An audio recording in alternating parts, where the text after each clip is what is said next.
Goa awakens the very philosopher within people. कोई भी जब समुद्र देखता है तब बड़ी बड़ी बातें डिस्कस करने लगता है. लोगों के फेसबुक और ट्विटर पोस्ट पढ़े होंगे ना, I unleash myself, happiness is within me, etc. etc.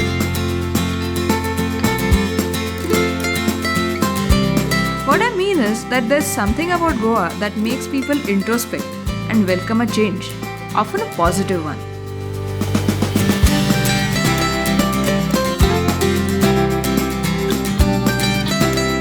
So it struck my mind that while I talk about the mind and therapy, why not show you a bit of Goa every time?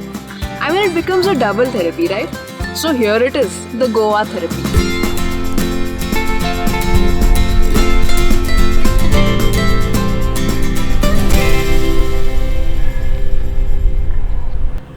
Hello everyone, I am Dr. Priyanka and this is my channel, the Goa Therapy. Now why do I call it the Goa Therapy? Well, because I talk about the mind while strolling past some of the most scenic places that are very typical about Goa. I hear a lot of people saying, "Chalo bhai, bahut ho gaya, tension ko maro goli, let's take a break." Rather, take a Goa break. It's as if Goa has become synonymous with some kind of a mind detox program or some kind of an instant therapy. But before we talk about therapies and blah blah, let us first understand what exactly is meant by the mind. Well, if I ask you that if this is your nose, these are your eyes and this is your hand, can you point out and show me where is your mind? At least I can't. So what exactly is the mind? Let me explain. Just like how the computer has a hardware that is made up of CPU and different units, we too have a hardware that is the human nervous system. And the basic unit of this hardware is called as the neuron. Now every single neuron has something called as dendrites, that is, these are hair-like projections which receive an incoming signal or the input from any part of the body. This information or a signal is transmitted to sausage-shaped structures called as the axons in the nerve cell. Further, it reaches the ending of the neuron, that is a bulb-like terminal, and finally it reaches the next neuron. This is how an information is transmitted from one neuron to another. In our entire body, we have 100 billion of such neurons. And every single neuron makes 20,000 connections. So that's the reason, no wonder, our server is never down. If I give you an example, imagine that you're passing by a street and you smell your favorite dish. What do? What happens exactly is that the inputs from your nose go to the brain. The brain processes this information and sends output back to your nose so that you sniff deeper. Also, it sends signals to your neck muscles and the eyes so that you are able to turn and check out the possible place where the dish is being cooked. That's exactly how our concrete brain or our hardware functions. If that's so, then what is our software? A mind is nothing else but our software. And our mind is nothing else but our thoughts and emotions, which together lead to actions or behaviors. Now let's take about thoughts. I mean, do you ever say that 64.3% of my thoughts are currently about my favorite dish, that is in my case about fish and chips? I mean, I never say that. I just say that I'm thinking about my favorite dish right now.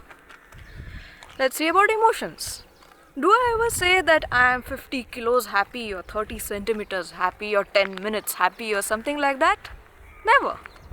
I just say that I am happy or very happy or very happy. Now when I say I'm very happy, it just means that I am happy really a lot.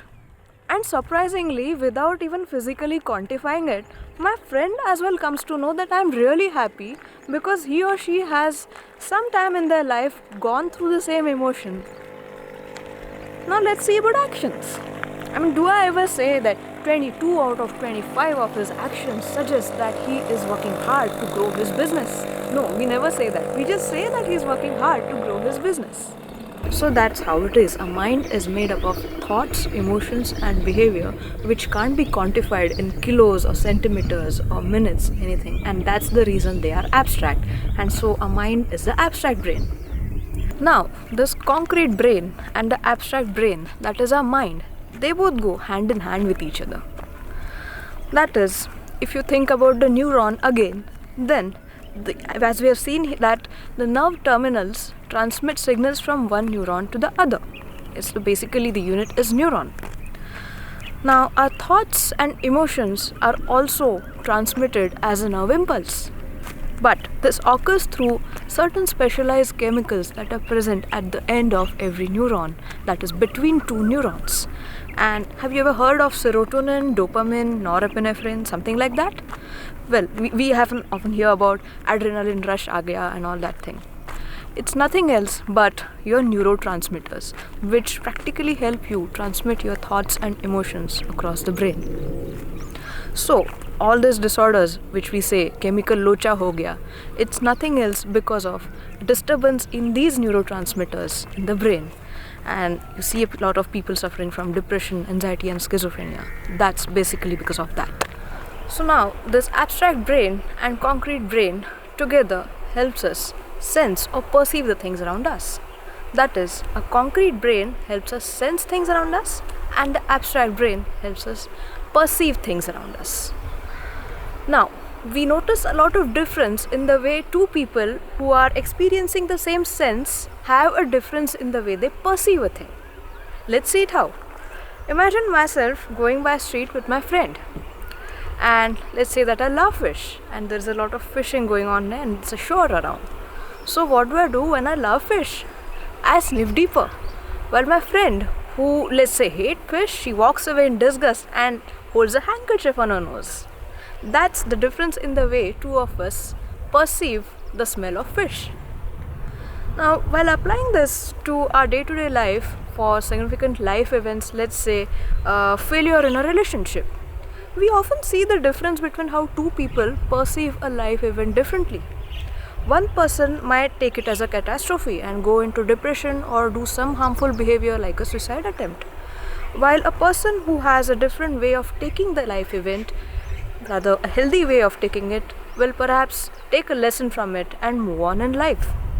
So that's how our mind makes its presence felt. Now, to know more about how to not stress yourself out and perceive things in a good way, for that I will talk about it in my subsequent videos. But before we meet next time, please do not forget to hit like to this video and subscribe to my channel, The Goa Therapy. Thank you and have a good day.